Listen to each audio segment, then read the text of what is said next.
She was already in the wrong seat. That was the first thought Chloe Harrington had when she spotted the woman at the far end of the premium boarding lane. Wrong seat, wrong clothes, wrong everything. Moving through the gate area with a simple wooden cane and the particular unhurried ease of someone who had not read, or simply did not care about, the social architecture that made premium boarding lanes function. But that thought came later. The first 30 seconds of this story belong somewhere else entirely, to a moment that hasn't happened yet. In an aluminum tube at 34,000 feet, where a woman everyone is already dismissed is standing in the middle of a pressurized cabin with a zip tie in one hand and a confiscated firearm in the other. And the federal air marshal who spent the last 3 hours sitting 4 rows ahead of her is on one knee on the floor, and the word director is hanging in the recycled air of Flight 2247 like a detonation that hasn't finished expanding. Remember that image. Now go back 2 hours and 43 minutes to Gate B-17, Chicago O'Hare, 9:06 p.m. The first thing most people noticed about Maya Chun was the cane. It was simple, dark wood, no ornament, the kind you might find in the back of a pharmacy. It matched nothing she wore, which was itself unremarkable. A washed-out olive jacket, dark jeans with a small frayed hem on the left leg, white sneakers that had seen better years. Her carry-on was a dull gray duffel, stuffed but not bursting. Her hair was pulled back in a knot that suggested someone who had stopped caring what it looked like approximately 48 hours ago. She was 28 years old, though most people guessed early 30s when they noticed her at all, which they rarely did. That was, in a sense, the entire point. Gate B-17 of Chicago O'Hare International was the particular kind of purgatory that airports reserve for delayed evening flights. The 7:40 p.m. departure to Washington Dulles had been pushed to 9:15 without explanation, and the waiting area had taken on the atmosphere of collective human defeat. Crumpled boarding passes, half-eaten sandwiches in wax paper, children asleep across their parents' laps, and a low, persistent undertone of ambient frustration humming just below the level of actual complaint. Maya found a seat near the window. Not by the gate, not by the charging stations where everyone clustered, but in a row that had a clear sight line to the jetway, the adjacent gates, the service corridors, and approximately 80% of the seating area. She sat down, set her duffel between her feet, balanced her cane against the armrest, and looked out at the tarmac. Her phone buzzed. She checked the screen, then pressed it to her ear. Chun. Her voice was low, unremarkable, the kind of voice that didn't carry. You done? It was James Reyes. She could hear keyboard clicks in the background and what sounded like someone stress-eating from a bag of chips. The evaluation is submitted. I'll debrief when I land. How bad was it? Maya considered this. She had spent the past 3 days moving through 4 different airports as a civilian observer, assessing compliance with federal security protocols, watching, documenting, filing the kind of reports that would generate action memos and eventually land on the desks of very uncomfortable airline executives. She had documented 11 protocol violations at Denver International alone. Bad enough, she said. Your flight's delayed. I'm aware. You should have taken the service jet. I offered. I'm conducting a compliance assessment, James. I can't assess what I'm not experiencing. A pause. Book a call for 7 a.m. tomorrow. Full team. Already done. Hey, a brief hesitation. Dr. Wong's office called again. She wants a progress update on the Transaero audit before the board meeting next week. Maya's eyes tracked a man in a gray hoodie who had paced past the gate entrance 3 times in 17 minutes. She noted the pattern, noted the absence of a boarding pass in his hand, noted the angle of his shoulders. Nervous, but the kind of nervous that suggested a missed connection rather than anything operational. She filed it and let it go. Tell Dr. Wong she'll have the full report by Thursday. She's not going to love. She'll have it by Thursday, James. A pause. Yes, Director. She hung up, pocketed the phone, and looked out at the tarmac again. The Transaero 737 that would become Flight 2247 was just pulling into position at the gate, lit from below by the ramp lights, enormous and ordinary, carrying within it more systems, protocols, and potential failure points than most people ever thought to consider. Maya Chun had thought about every one of them. She had been the youngest person ever appointed to lead the National Air Security Division, confirmed by the Senate at 26 after 2 years running the agency's Threat Response Unit. Before that, She had spent 4 years in field operations, the kind of work whose details were not in any publicly accessible document. The limp was from her last field assignment, a compromised cargo hold, an improvised chemical dispersal device, and a decision she had made in approximately 4 seconds that had saved the lives of 212 passengers and cost her 3 weeks in a federal medical facility and a piece of cartilage in her left knee that would never fully regenerate. She didn't talk about it. She didn't display her credentials. She didn't correct people when they assumed she was nobody. She had found, over the years, that being nobody was extraordinarily useful. The gate agent announced boarding for Flight 2247 with the weary authority of someone 3 hours into overtime, and Maya gathered her bag, fitted her hand around the cane, and joined the line. She didn't notice the flight attendant watching her from just inside the jetway, but the flight attendant had certainly noticed her. Chloe Harrington had a talent for assessment. It was, she had always believed, one of her defining gifts, the ability to look at a person and know, immediately and precisely, which category they belonged to. It was what made her exceptional at her job. Not the job of fetching pillows and distributing pretzels, which was how she would have described it to someone she considered beneath her, but the job of maintaining the right atmosphere in the premium cabin. The right atmosphere required the right people. She was 25, glossy and certain, with the kind of posture that comes from being told since childhood that you carry yourself beautifully. Her father had ensured she got this position.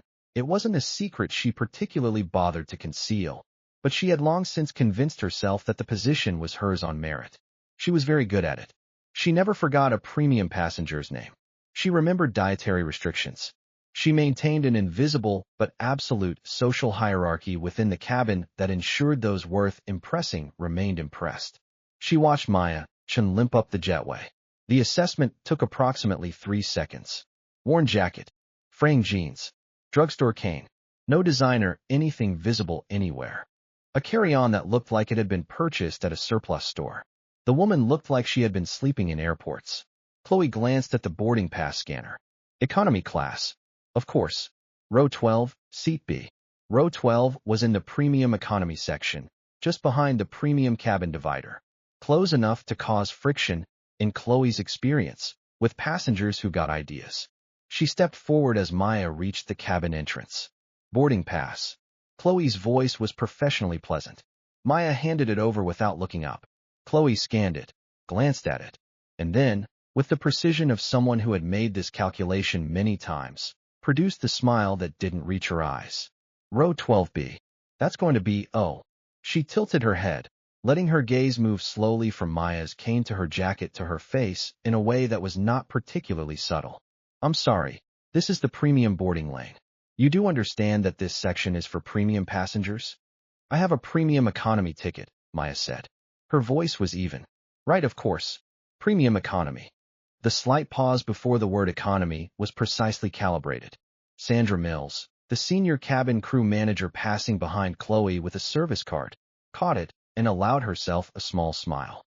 It's just that premium economy is adjacent to the premium cabin, and we do prefer that the ambience, another pause, remains consistent for our premium cabin guests.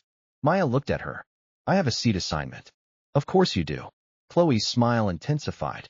She had found, over the years, that the smile was more effective than volume when redirecting people.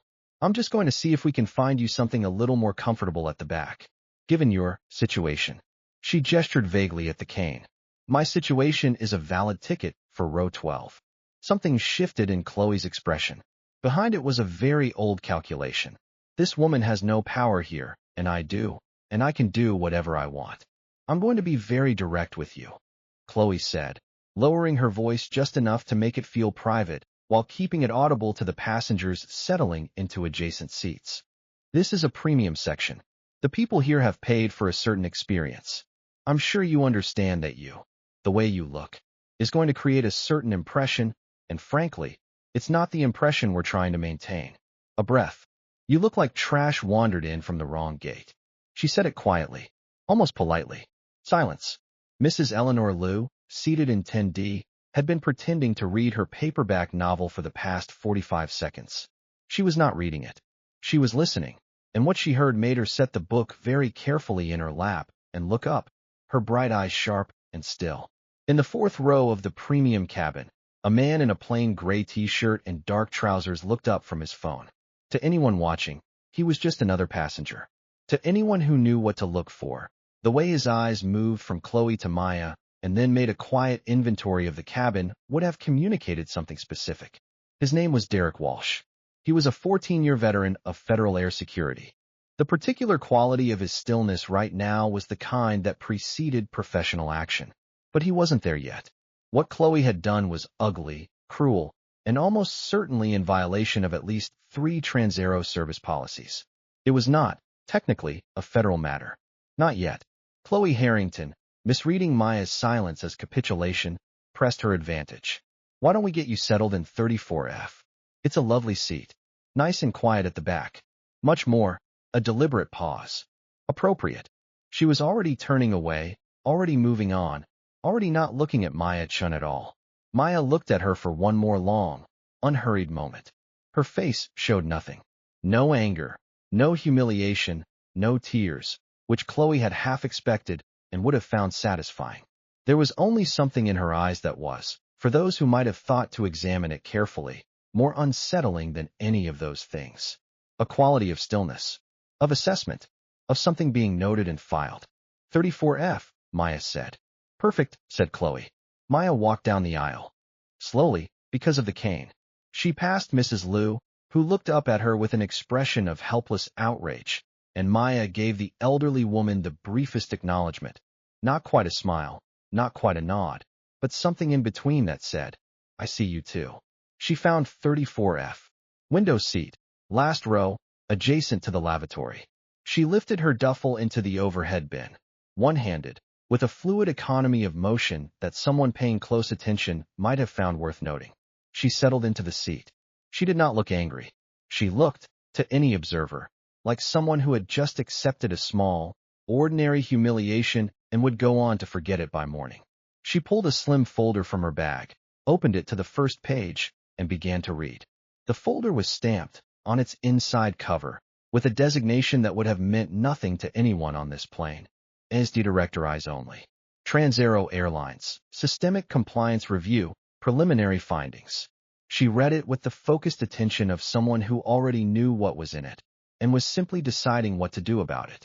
In the front of the cabin, Chloe moved through pre-departure service with the particular brightness of someone who had just won something. She had, in her assessment, won. The flight lifted out of Chicago at 9:28 p.m., 48 minutes late. Maya watched the lights of the city pull away through the scratched oval of the window until they became an abstraction, a scatter of amber and white across the dark basin of the lake, and then the featureless plains beyond. She had flown over this country more times than she had ever tried to count. She still looked out the window every time. Old habit, the kind that kept you anchored in the physical reality of where you were and what you were responsible for.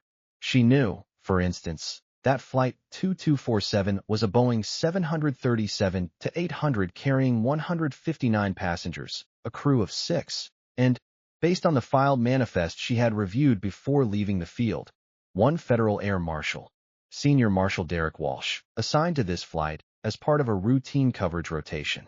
She knew his seat number, his service history, impeccable, 12 commendations, 2 letters of conduct from the Secretary of Transportation, and that he had spent the last 2 years stationed in the Chicago field office. She knew him on paper with the thoroughness of someone who had personally reviewed every air marshal under her command. He did not know her. Most of them didn't. That was partly a security protocol, but it was also something she had quietly ensured, the kind of anonymity that allowed her to do exactly what she was doing tonight, observing the real conditions of aviation security from inside them. What she was seeing was not encouraging. In the 2 hours since departure, she had observed the following from 34F. Chloe had brought 2 separate premium cabin passengers extra champagne, without prompting, and had failed to respond to the call button in row 23 for 11 minutes. Sandra Mills had held a 15-minute conversation with the passenger in 2A, an older man in an expensive suit, while ignoring a request for a diabetic meal alternative from the elderly woman in 18C. The passenger in 31B had been waiting for water since before takeoff. Small things, individually trivial, collectively forming a pattern, A culture of selective service rooted in social stratification, the kind of culture that expressed itself, at its extreme end, in what had happened at the gate. Maya made a note in the margin of her folder in pencil, as she always did. Systemic, not individual. She looked up. The two men in 28D and 28E had boarded together. They sat together. They had not, in 2 hours of flight, spoken to each other, which was either normal for two people who spend a lot of time together or abnormal in the specific way that suggested deliberate restraint. Their body language was controlled in the way that required effort rather than arising naturally from familiarity. The one in 28D had adjusted his jacket 3 times in the last hour in a motion that, each time, briefly brought his right hand across his left side. Maya had been in enough operational situations to recognize the significance of that motion. She looked down at her folder, then up again. She took note of the angle of the emergency exit at row 22, the galley curtain position, the location of the emergency equipment cabinet, Derek Walsh's seat in 4C, aisle, a position that gave him a clean sightline to rows 1 through 15 and a compromised sightline to everything behind the premium divider. He had been glancing backward every 12 to 15 minutes with the careful casualness of someone trained to do exactly that. She had been watching him watch. He was good. She would tell him so, eventually. When the fasten seatbelt sign illuminated for moderate turbulence over the Indiana border, Chloe moved through the cabin with a flashlight and the expression of someone performing a duty that was beneath them. She passed 34F without looking at it. Mrs. Liu, returning from the lavatory, paused at Maya's row. "I'm sorry, dear," she said quietly, with the directness of someone who had stopped filtering herself somewhere around her 60th birthday. "What that young woman did to you was disgusting." Maya looked up. "It's fine." "It isn't." Mrs. Liu studied her with bright, intelligent eyes. "You're too calm for someone who's fine." Maya almost smiled. "Please return to your seat, ma'am. There's turbulence." Mrs. Liu assessed her for a moment longer, seemed to reach a private conclusion, and went back to 10D. In 28D, the man in the jacket had stopped adjusting it. He was very still now. Maya set down her pen. It started at 11:07 p.m., over western Pennsylvania, at 34,000 feet. The man in 28D stood up. His name was Ethan Blake, and he had spent the past 2 years being radicalized by a network that federal authorities had been tracking since the previous spring, a case that was, as of Maya's last briefing, still 3 weeks from an arrest warrant. She had not expected him to move this early. She cataloged that assessment gap as an intelligence failure to be addressed in the formal debrief, filed the notation, and returned her full attention to the immediate problem. Blake's companion, Marco Vidal, seat 28E, stood with him. They moved in the coordinated, slightly too smooth way of people who had rehearsed. Nobody moved. Blake's voice was louder than necessary, the practiced loudness of someone managing their own adrenaline with imperfect success. He had what appeared to be a compact firearm in his right hand. Vidal held a fixed blade, roughly 6 inches, with the point-down grip of someone who had some training, but not quite enough of it. The cabin erupted, screaming, the sharp, specific terror of people who had been sitting in the ordinary boredom of a late-night flight and found themselves somewhere entirely different in the span of 2 seconds. A child cried. Someone dropped a cup. An overhead compartment rattled with the turbulence that had not, as it turned out, entirely passed. In 4C, Derek Walsh was on his feet in under 2 seconds. Badge up, because marshals are trained to respond immediately and decisively, and he was very good at his job. Vidal reached him in 4 seconds flat. What followed was brief and brutal. Vidal was faster than he looked. Blake was already moving toward the premium cabin, and a moment of close-quarters struggle ended with Derek Walsh pinned against the forward bulkhead, his weapon arm controlled, Vidal's blade at a productive angle near his throat. Not cutting, communicating. The passengers who had risen were pressed back into their seats. Mrs. Liu pushed herself flat against the window of 10D, her hands clasped, her lips moving in something private and quiet. Blake was at the front now, facing Sandra Mills, who had stepped out of the galley at the sound of the initial commotion. "Open the cockpit," he said. "Now." I can't." "Open it." He said it with the flat certainty of someone who had rehearsed exactly this sentence. Chloe Harrington had vanished. In the first 2 seconds of chaos she had, with impressive speed, retreated into the rear galley, and pulled the curtain, closed behind her. In 34F, Maya Chun had set down her folder. She sat for exactly 3 seconds. Not from hesitation, from assessment. She was mapping positions and angles, the precise location of both threats, the state of Derek Walsh against the bulkhead, the position of the emergency equipment cabinet at row 22, the full situational geometry of everyone between her and Blake. 3 seconds. Then she stood up. The man in 31B, who had been watching the scene with the glassy paralysis of pure fear, blinked as the woman from the back row rose from her seat. What struck him later, when he tried to explain it to the FBI investigators, was that she didn't look frightened. She didn't look angry either. She looked like someone who had just looked at a problem and was now walking toward it to solve it, the same way you might walk toward a piece of furniture you decided to rearrange. She left the cane. The walk from 34F to 28D was 22 feet. She covered it in the time it took Blake to realize that the woman moving toward him was not stopping. Get back in your... Maya's right hand found his gun arm at the wrist. The motion was small and precise and leveraged something architectural about the joint that his training, whatever training he'd had not prepared him for. The pain was significant enough that his grip failed. The firearm transferred to her hand in a clean motion that several passengers would later describe as impossible, and that was, in reality, simply very well practiced. Blake threw a punch with his free arm. Maya moved inside it, close, very close, so that it spent its force against her shoulder rather than her face. And her follow-through was 2 strikes in rapid succession. Elbow to the jaw, 2 fingers to a pressure cluster at the base of the neck. The sequence put a 200-pound man into the window seat at 27B in a way that suggested he would not be standing again without explicit permission. She had Blake's firearm. Vidal was still at the bulkhead with Derek Walsh, but Vidal had made the mistake of watching her instead of watching Walsh. Watching her was an understandable choice. It was also the wrong one. Walsh, she said. Her voice was clear, and even in the shocked stillness of the cabin, the same tone she might have used reading out a meeting agenda. Elbow. Derek Walsh, operating on 14 years of trained instinct, drove his elbow backward into Vidal's solar plexus. Vidal's blade hand dropped. Derek spun him, got the weapon arm, got full control. In 6 seconds the situation was comprehensively inverted from where it had been.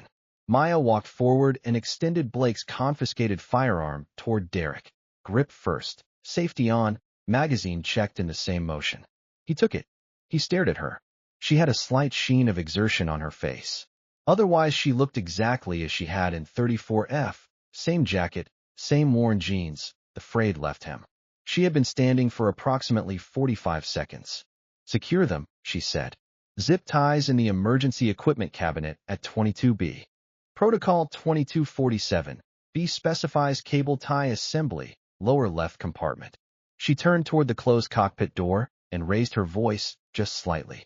Captain Hines, this is a federal security officer. Both active threats are neutralized. Continue approach to Dulles. Request federal law enforcement tarmac reception. Advance notice preferred. A beat of silence. Then the cockpit speaker. Understood.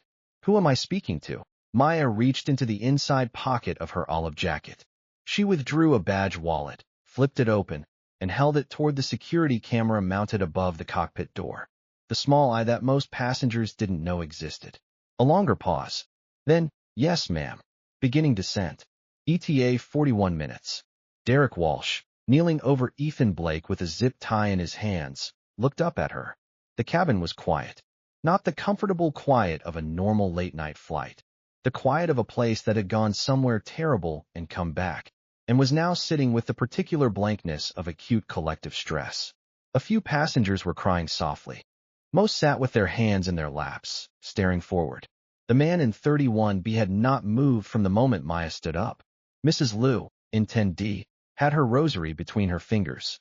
She was watching Maya, and the expression on her face had traveled a very long distance from pity. Ethan Blake was zip-tied to the armrests of 27B. Marco Vidal was secured in the aisle at 29C. Both were functional, both were coherent, and both would remain so until federal law enforcement received them on the ground at Dulles. Maya had ensured this, because she wanted them to stand trial. She wanted the full record. Derek Walsh stood, turned, and faced her. He was 34 years old and 12 years into a career built on exactness, on reading situations accurately and responding precisely. He had a file on his desk in Chicago that he had read twice. The new director's background, credentials, field record, Senate confirmation hearing transcript. He had never seen a photograph. The director had not visited the Chicago field office in the 18 months since her appointment.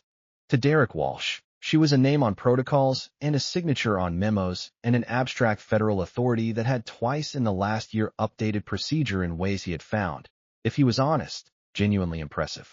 He looked at the badge. Gold, with a federal seal. The inscription running beneath it. He processed it in 2 stages.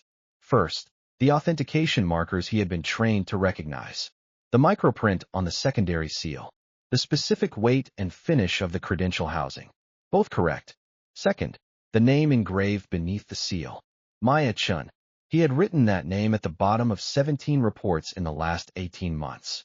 Filed per Director Chen's Protocol 2247B. He had said that name in briefings. He had, once, complained to a colleague about a training revision that Director Chun had mandated, an update to close quarters response protocol for confined aircraft environments that he had privately called unnecessarily aggressive for civilian flight contexts. He was currently standing in a civilian flight context in which the revised protocol had just worked exactly as designed. The protocol revision had been authored, he now understood, by someone who had direct field experience in precisely this scenario. He looked at her. She was 28 years old, and she had a cane somewhere in the back of the plane, and she looked like she'd been sleeping in airports for 3 days. And she had just neutralized a 2-person armed threat in under a minute while he was being held against a bulkhead. And she was his director, and she had been sitting in 34F this entire time, and she had been watching him. And she had let herself be moved to 34F by a flight attendant who had stood in front of the entire cabin and called her. Derek Walsh's legs went briefly unreliable. He was a professional. He stayed upright for another 2 seconds. Then he went down onto one knee. It was not a theatrical gesture. It was the physical expression of a recognition too large to remain entirely inside a professional register. The body doing something the voice could not yet organize. Director Chun. His voice was not entirely steady. I didn't know. I had no idea you were. Get up, Walsh, she said. Same tone as secure them, an elbow. Calm, precise, without drama. You did good work. I got overpowered in seconds. You engaged immediately without hesitation. You created the opening I needed to approach Blake from his blind side. That is good work. She pocketed the badge. Get up. He stood. He seemed briefly uncertain what to do with his hands, which was not an experience he was familiar with. The whole flight, he said. It wasn't quite a question. Chicago to here. Yes. And you were? The field evaluation this week. I saw the scheduling notice. I thought it was a mid-level assessment agent. I didn't. He stopped himself. Then, you conduct these personally. When preliminary findings indicate systemic issues, yes. She said it simply, without self-congratulation, the way someone states a policy they have always followed. She looked toward the rear galley, where the curtain remained closed. Something in her eyes cooled by exactly 1 degree. Systemic issues were indicated. Derek followed her gaze to the curtain. There was a silence. What she said to you at the gate, he said. His voice was quiet but had acquired a quality that was not quite anger, something more controlled, a professional outrage, the kind that comes from knowing exactly what rules were broken and what they're worth. I should have. Your operational read was correct, Maya said. A verbal confrontation from the air marshal would have created a scene, potentially alerted Blake and Vidal if they were already on board and observing, and compromised your cover without any legal mechanism to back it up. The call you made was correct. A pause. I noted that you saw it. I noted that you had the look of a man who was about to stand up before he calculated the consequences. That matters, Walsh. It goes in the record. He looked at her. The rest, she said, is in the record too. She turned toward the cockpit door. Captain Hines. Status. The speaker. 38 minutes to Dulles. Federal tarmac reception confirmed, Director. They're asking for your office code. Lima November 772. A brief pause. Then, with a distinctly different quality than the pilot's voice had carried 30 minutes ago, confirmed, Director. We have full coordination. They're ready for you. In 10D, Mrs. Liu looked down at the rosary in her hands, and then up at the back of Maya's head. She thought about the woman who, an hour ago, had simply nodded and walked to the back of the plane without a word. She thought about what that kind of composure requires. She thought, that woman knew exactly what she was doing the entire time. The rear galley curtain moved. Chloe Harrington emerged. Her hair was slightly disheveled. Her composure was approximately 80% restored, and she was already arranging her face into the expression of someone returning from performing a necessary procedure. The protocol requires crew members to secure the galley in the event of. Maya turned and looked at her. The smile that had launched 1,000 social calculations faltered for the first time since Chicago. Are any passengers injured? Maya asked. Chloe blinked. I don't. Conduct a welfare check. Row by row, starting at the front. A pause. Please. Chloe looked at her. Looked at Derek Walsh, who was standing at formal attention near the emergency cabinet and whose expression communicated, with exceptional clarity, that this was not a suggestion. Looked at the badge wallet that was just barely visible in the breast pocket of Maya's olive jacket. Something was happening to Chloe's understanding of the world. It was happening slowly and was not, from the expression on her face, a comfortable process. Start at the front, Maya said. Chloe went. The plane touched down at Dulles at 12:41 a.m. The tarmac looked like the opening frame of a film about institutional power. 6 FBI tactical vehicles, for Homeland Security SUVs, 2 ambulances, a Trans-Aero ground operations vehicle, and, positioned at the center, because she was the relevant authority and she had specified it in the advanced communication, a clean black sedan bearing the seal of the National Air Security Division. James Reyes was standing beside it when Maya descended the jetway steps. He was 31, compact and precisely dressed despite the hour, holding a coffee in each hand with the expression of someone who had been fully awake since an automated priority alert fired at 11:14 p.m. and had still, somehow, obtained excellent coffee. Director, he said. James. She took the coffee. You took a commercial flight. I did. You were conducting the Trans-Aero audit. I was. And then there was a hijacking attempt. Walsh neutralized one threat. I handled the other. She sipped the coffee. It was exactly as she took it. How did you know which flight? The cockpit radio transmission used your office code. It reached us at 11:22. He paused. I had you on 3 possible flights this week. I had them all covered. Maya looked at him. You had me covered. I had the flights covered, James said, with careful professional precision. Completely unrelated. She almost smiled. How's the knee? You left your cane on the plane. I know. Have someone get it. Already sent someone. The passengers were disembarking through the federal processing lane, protocol that Maya had personally revised 8 months ago. She watched it work and felt the quiet, particular satisfaction of a design system functioning as intended. Trans-Aero's ground operations manager, a red-faced man in a company polo named Jeff, was working his phone hard, trying to reach someone who could tell him what was happening. We need the on-duty supervisor. This is a Trans-Aero operations matter. We have internal protocols for incident. Mr. Jeff. Maya turned toward him. He had been addressing the general vicinity of federal agents without identifying her as relevant. Director Chun, National Air Security Division. Operational jurisdiction on this incident belongs to NASD and the Bureau. Trans-Aero will have full cooperation in the post-incident review, which begins tomorrow at 9 a.m. at our Washington offices. She looked at him steadily. Do you need someone to send you the address? He stared at her. I'll take that as a no, she said. Sandra Mills was being interviewed by an FBI agent near the terminal entrance.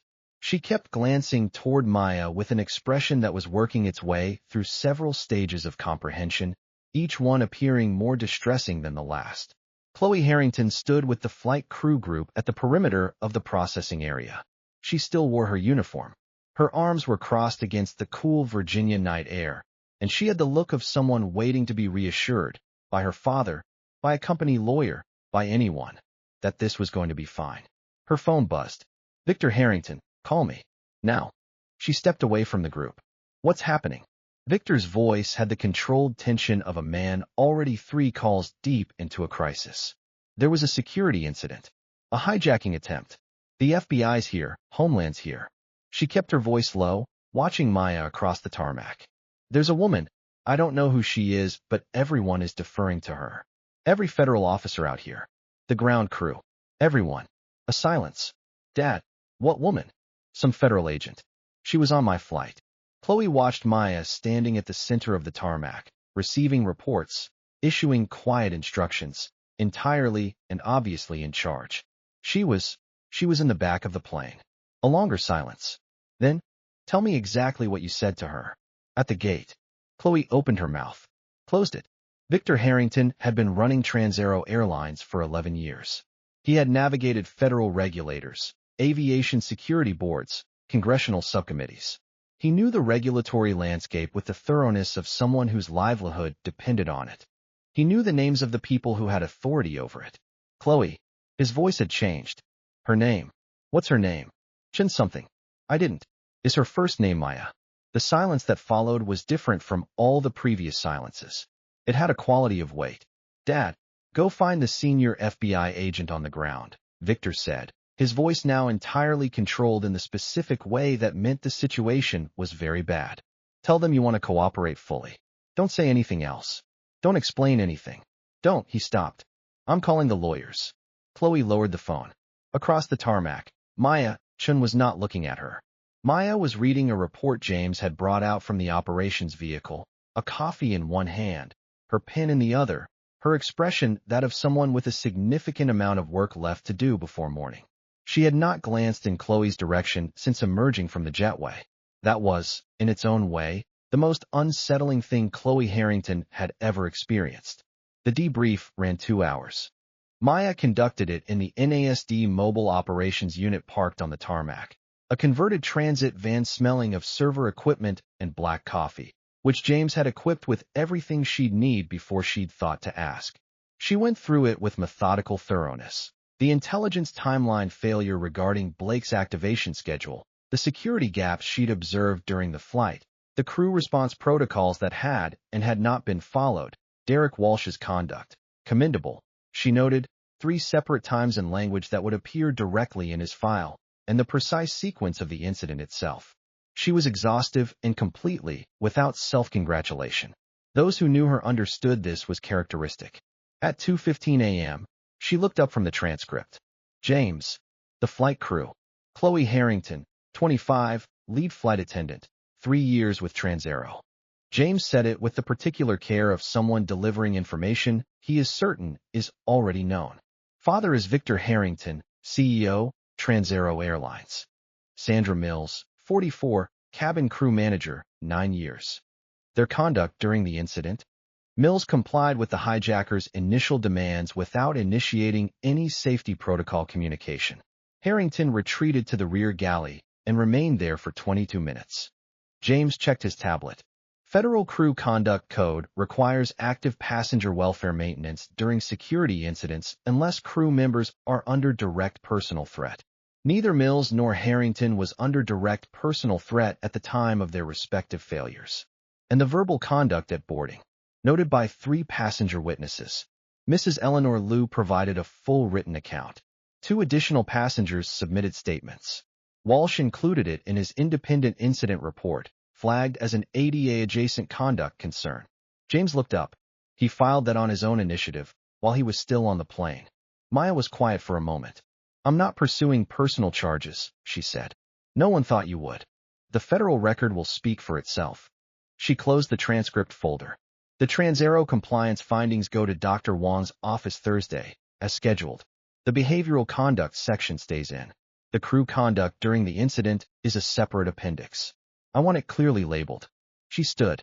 Their legal team can advise them on what's applicable.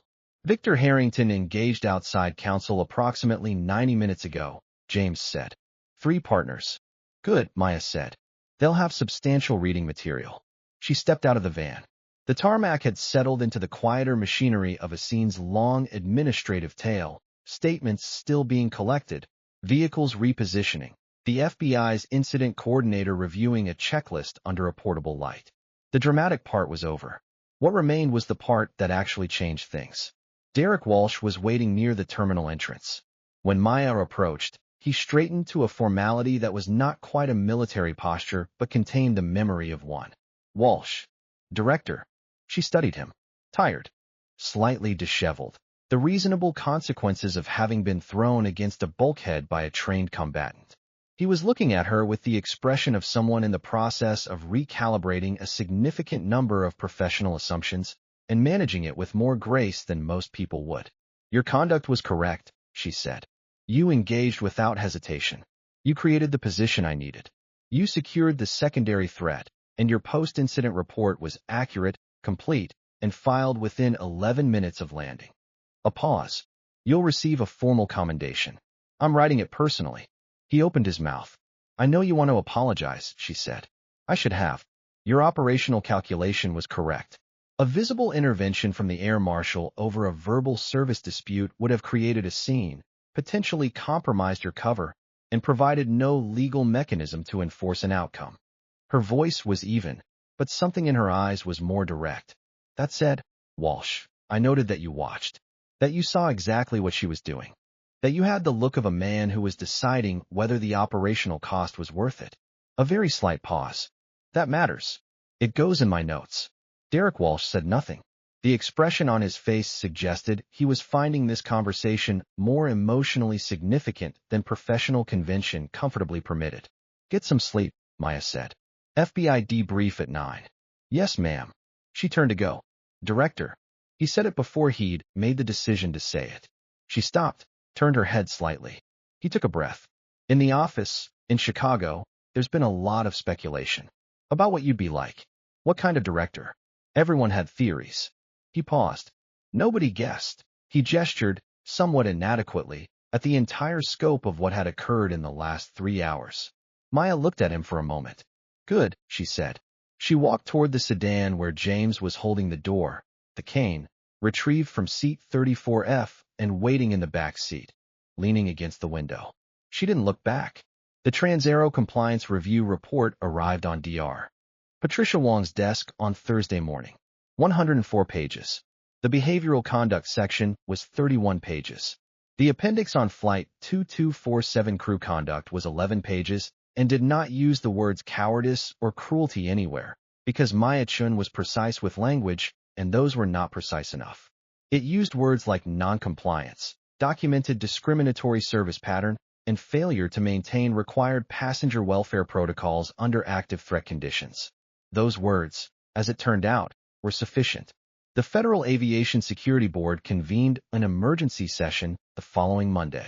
Dr. Patricia Wong presided with the expression of someone who had been shown exactly what she needed to do and had no intention of not doing it.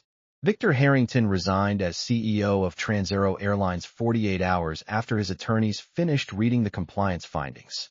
His announcement cited personal reasons. His statement was 3 sentences long and mentioned nothing about his daughter. Chloe Harrington was terminated by Trans-Aero Airlines 14 days post-incident, effective immediately, for violations of federal crew conduct protocols and Trans-Aero's own non-discrimination service policy. The termination letter was 4 measured paragraphs.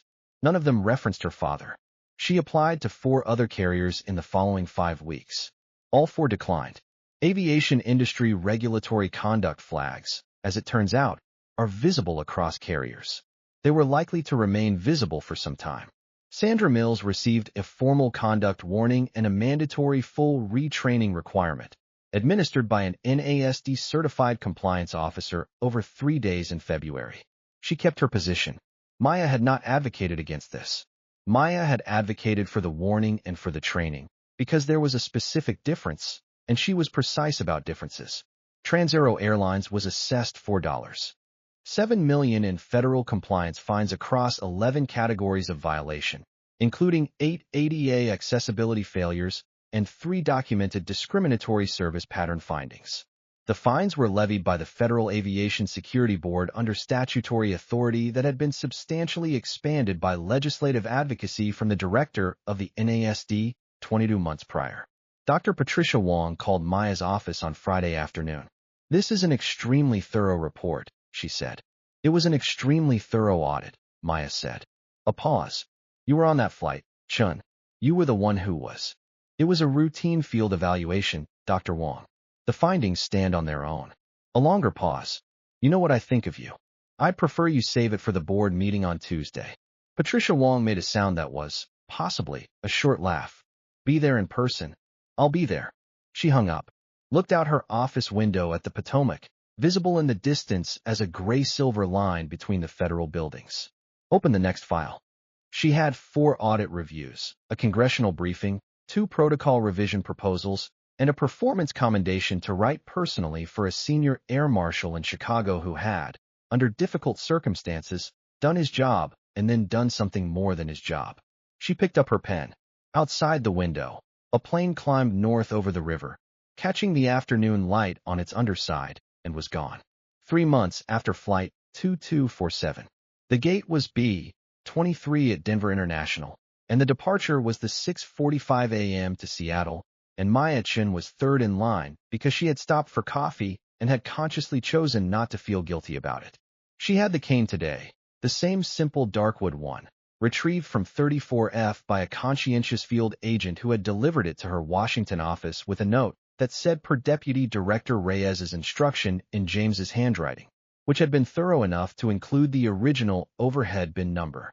She had a seat in row 8, not premium, not the back row, just a reasonable seat with legroom that James had booked before she could tell him not to, and that she had decided to let stand. She wore a dark gray jacket today, clean jeans, new white sneakers, purchased because the old ones had finally given up entirely on looking presentable. The flight attendant at the gate door, young, dark-haired, with the no-nonsense efficiency of someone who had learned to do her job without theater, scanned Maya's boarding pass and said, with the genuine warmth of someone who simply liked people, 8A, that's a window seat on the left side. You'll get a great view of the Rockies on the way out if the cloud cover stays clear. Maya looked up at her. Thank you, she said. She meant it. She always meant it when people were simply decent to each other, which happened more often than the opposite, even if the opposite tended to be louder. She found her seat, stowed her bag, set the cane in the overhead bin, settled in with the careful, practiced economy of someone whose body had adapted to its own new geometry. She pulled out a new folder, a threat assessment brief for the Pacific Northwest Aviation Corridor that she'd been meaning to get through all week, and opened it to the first page. Outside, the Rocky Mountains were catching the first clean light of morning, amber and rose at the peaks, still dark and private in the valleys. Enormous, exact, entirely indifferent to who was in the window seat or what anyone thought of them. Maya Chen looked at them for a long, unhurried moment. Then she opened the folder and began to read. 3 rows back, a small boy asked his father whether airplanes were safe. Yes, said the father, with the confident simplicity of someone who had thought about it just enough. We're perfectly safe. He wasn't wrong. He simply didn't know all the reasons why. The plane began to move. The Rockies slid past the window. The folder's first page was dense with assessment data, protocol gaps, the fine-grained work of making sure that the thing the father had told his son was true. Maya read it with focused attention, a coffee balanced on the tray table, the morning light falling evenly across the page. Another gate, another flight, another day.